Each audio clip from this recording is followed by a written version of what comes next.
Now the question is, a lot of people say, hey, listen, I'm already selling a property that's way overpriced. I'm going to roll the money into another overpriced property. It's not going to be good. I don't like it. Is there any other way? Yes, you can sell the property and carry the financing.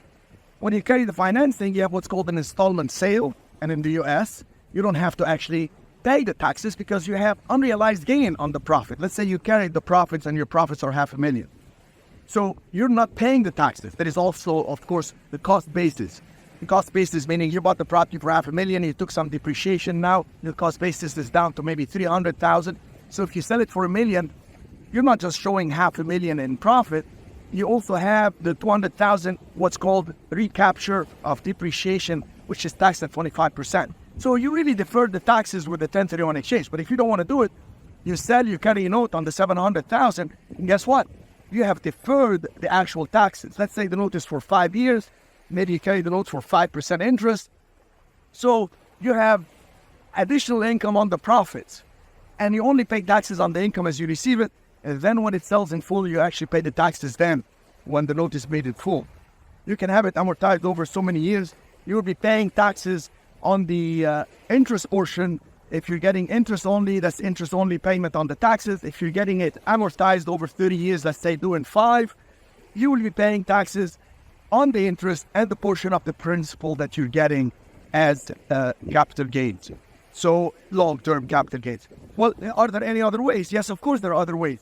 There are ways you can roll the money into like my fund or any fund if they know how to be structured to do it. There are ways that the fund buys the property from you and then sells it right away. And now the fund owes you that money. The fund is the one carrying the note for you. And then you can receive, let's say, 8% interest. Like with my fund, we pay you 8% interest. And you keep getting interest only, so you pay taxes on that. And you can call the money in full. The principal is intact. And it's actually cross-collateralized and secured by over $100 million in assets in the fund. So in other words, do 1031 exchange, sell and carry a note at maybe 5 or 6%. Or have my fund come into the picture. And the way we do it is we buy the property from you, we turn around and resell it, and then we owe you the money which gets invested in the fund. So what ends up happening is you get a higher interest, better collateral, and at any time you want the money, you can have partial or all the money within a short notice.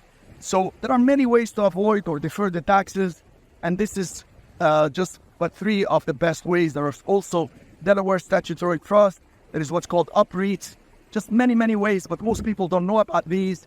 And my favorite is the one where my fund gets involved, not only because I have the fund and it helps me put money in the fund, but I cannot even tell you how many people tell me, I don't want to be in real estate anymore. I just want steady, reliable income.